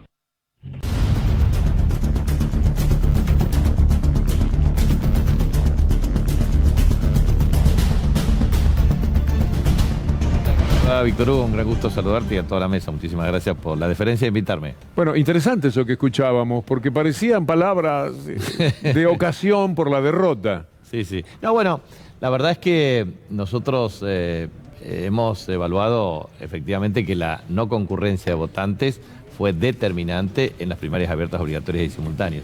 Y eso tiene mucho que ver con las características que tiene para el oficialismo la participación en primarias y la estrategia que utiliza la oposición. O sea, la oposición utilizó en las primarias del 12 de septiembre una estrategia de participación colectiva fuerte en todas las jurisdicciones, en todos los distritos. Y nosotros, desde el oficialismo, en realidad tratamos de vertebrar y convocar a todos con menor participación relativa. Y obviamente eso es lo que ocurre. En el escenario opositor participan más y a nosotros esto nos resta participación y votos. Y esto se tradujo en menor número de... ¿Cuánta gente no había ido a votar en la otra elección? Habíamos estimado en 105.000. De los que nos habían votado a nosotros en el año 2019, nuestros votantes. Y aparte hay una cuestión central. Nosotros tuvimos una participación cercana al 60%, o sea, fue la menor participación desde 1983. Ahora tuvimos cerca del 66% con lluvia torrencial en toda la provincia. O sea, hemos incrementado la participación porcentual de votantes y obviamente hemos logrado capturar gran parte de los... ¿Y cómo lo hicieron? Bueno, un trabajo arduo, día y noche, hasta lograr persuadir y obviamente convencer. Ese es un gran trabajo que hemos hecho. Eso significa un gran esfuerzo de nuestros intendentes, concejales, dirigentes, militantes. Bueno, eso, hay que trabajar todos los días y de esa manera se logra. ¿Está de acuerdo con seguir con las PASO, no seguir con las PASO? ¿Qué pasa con esta herramienta electoral? O con esta instancia más que herramienta. Hasta ahora lo que hemos observado es que las PASO les ha servido más a ellos que a nosotros. Nosotros hemos ponderado estrategias de menor participación relativa. Entonces, las PASO constituyen una herramienta, sí, solo sí, nosotros promovemos participación. Ejemplo, veo 2023.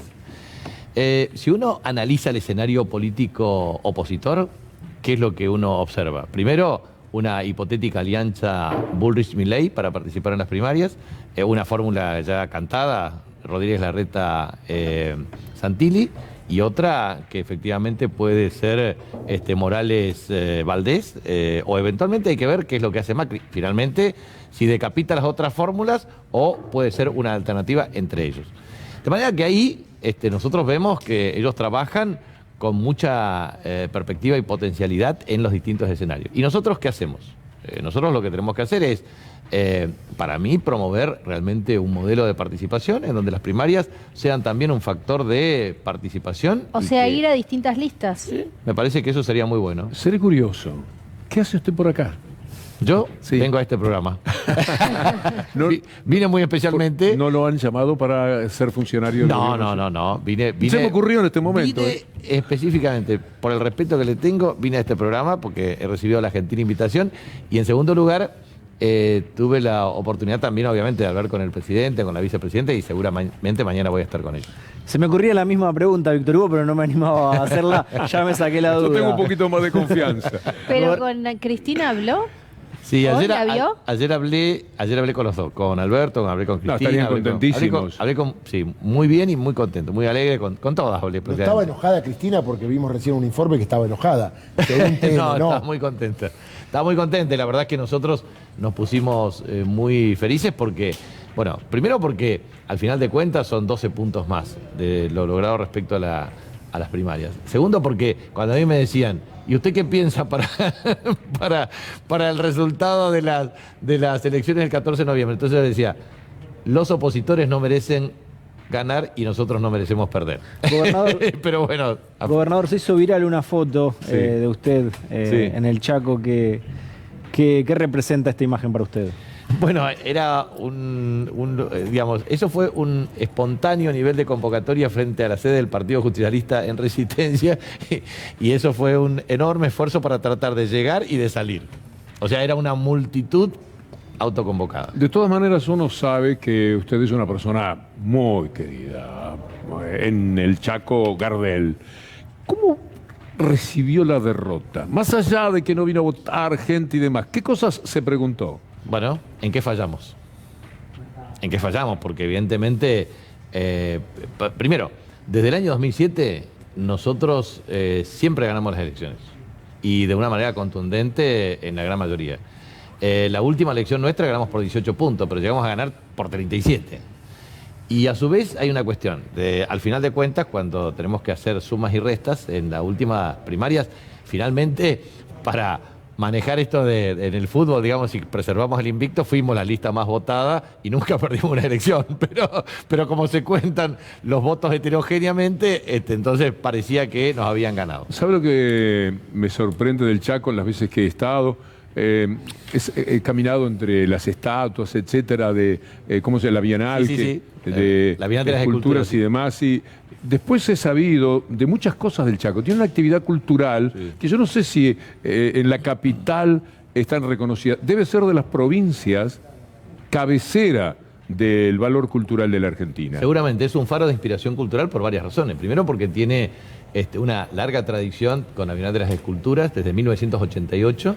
Cada bienio, obviamente se suspendió por la pandemia 2020-2021, pero el 2022 va a surgir como un gran, con impacto rutilante, así que están gentilmente invitados todos y todas. Y obviamente nosotros tenemos, primero que Fabriciano Gómez, que era nuestro escultor insignia, ha fallecido lamentablemente, pero a través de Fundación Urunday es un evento extraordinario, usted lo conoce perfectamente porque lo hemos caminado juntos.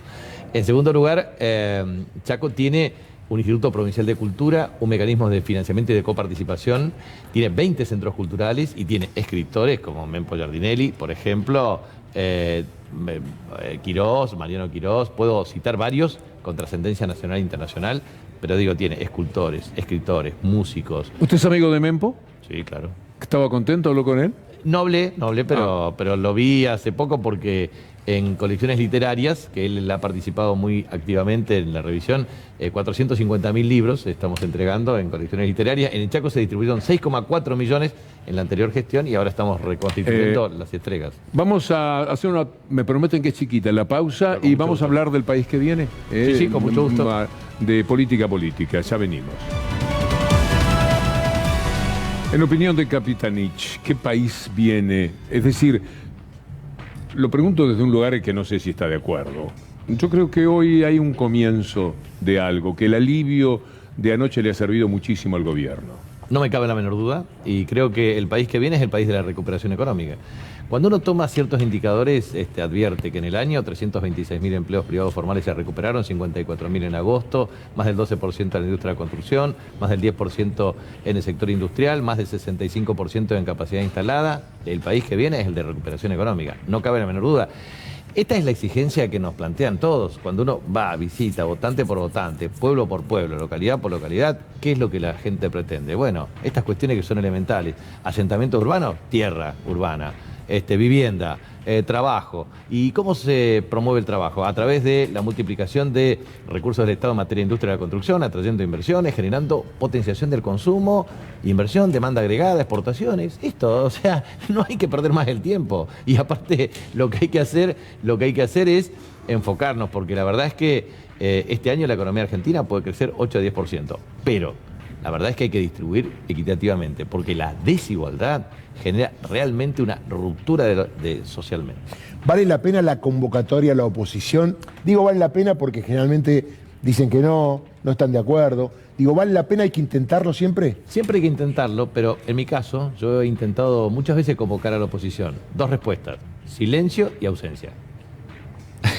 Silencio y ausencia. Bueno, pero también dejarlos en evidencia a veces Es interesante. A ver, la construcción de un acuerdo... A ver, yo voy a tratar de ser muy sintético en algunas cuestiones, pero digo, Argentina necesita entender claramente que tiene 3 restricciones que tenemos que abordar políticamente con amplio respaldo. Primero, restricción energética. Sin energía que potencie agregación de valor a los efectos de generar este empleo, es muy difícil resolver el problema. Segundo, sin superar la restricción externa. Nosotros tenemos insuficiencia de dólares en el mercado formal y sobrantes, excedente en el mercado informal. O sea, esto se sabe que hay activos externos debajo del colchón, en cajas de seguridad. Bueno, tenemos que entender que este es un problema serio que hay que abordarlo políticamente. Y en tercer lugar, logística integrada. Un país que es el 8º en superficie del mundo con 2,8 millones de kilómetros cuadrados, lo que necesita son puentes, carreteras, puertos, una inversión que baje los costos de transporte. Muy bien, esos son 3 temas de política de Estado. De distribución de zona franca, transferencia de cargas, puertos secos, parques industriales, desarrollo para la industria es clave. Tercer tema, si uno resuelve esas 3 restricciones, tiene que resolver las 3 reglas. O sea, uno no puede tener una regla fiscal, monetaria o cambiaria que no tienda a lo que es el equilibrio, la estabilidad y la competitividad. Pero para eso tiene que tener resuelto estas 3 restricciones. Y por último, uno no puede tener un plan sustentable si no tiene una política industrial sólida con cadenas de valor agregadas. Segundo, y ahí la bioeconomía hoy se impone y la Argentina tiene una matriz productiva para hacerlo. Segundo, es necesario tener una logística integrada, un plan de infraestructura que reduzca asimetrías. Y por supuesto lo que tenemos que hacer es los empleos del futuro y reconstruir los empleos que hemos perdido. ¿Y Chaco qué tiene para ofrecer en este contexto? Chaco tiene mucho para ofrecer. En materia de bioenergía, nosotros estamos generando, ya hemos tenido 2 plantas de biomasa, 2 inversiones muy significativas, 40 millones de dólares, prácticamente 20 megavatios de producción. Segundo, se está instalando una planta de energía solar. Podemos crecer junto a Salta, Jujuy, Catamarca y otras provincias del país, como San Juan. Podemos seguir creciendo en materia de energía solar. O sea, energías limpias y renovables es un tema clave. Segundo, nosotros estamos muy enfocados al tema de bonos de carbono. Argentina tiene en el norte argentino la mayor reserva de biodiversidad después de la Amazonía, y nosotros en el impenetrable tenemos casi 37.000 kilómetros cuadrados de extensión. Nosotros necesitamos compensación. El mundo, nosotros somos acreedores ambientales, el mundo nos debe para hacer una reparación de la injusticia que ha vivido muchísimas de las comunidades originarias y también criollas. Así que nosotros tenemos, y aparte tenemos un desarrollo industrial muy importante, Víctor Hugo. Nosotros tenemos ya en torno a 1,8, 2 millones de hectáreas de superficie, podemos llegar a 3 millones de hectáreas de superficie agrícola, estamos en 4 a 5 millones de toneladas, podemos llegar a 9 millones de toneladas. Nosotros tenemos una base productiva muy fuerte. Chaco ha tenido una gran inversión en infraestructura, lo va a terminar en este periodo y tenemos una enorme perspectiva de crecimiento. Jorge Capitanich, le agradezco muchísimo. Está llegando ya Gustavo Silvestre con un programa espectacular al otro día, un país que se pone en marcha de otra manera. Me da muchísimo gusto. Muchísimas gracias por invitarme. Lo saludé también a Gustavo recién, antes de ingresar, y a su vez están gentilmente invitados a nuestra provincia, que los quiere mucho. Yo todavía estoy saboreando un dorado con una gente increíble. Tengo muchas ganas de ir. Pero tenemos gastronomía típica que usted todavía no probó, así que lo vamos a interesar. Vamos a hacer el programa ya. Me daré ese gusto. Gracias a mis compañeros, gracias a usted, Jorge. Y aparte, usted que yo sé que es amante de la música, tenemos muy buenas perspectivas. Siempre hicieron cosas muy buenas. Sí, nosotros tenemos... Sí. Cuando vaya otra vez lo voy a llevar a lugares muy, muy interesantes. Gracias, otra vez. Gracias. Amigos, está Gustavo Silvestre con todo listo ya. Ahí está. Les decimos hasta mañana y gracias.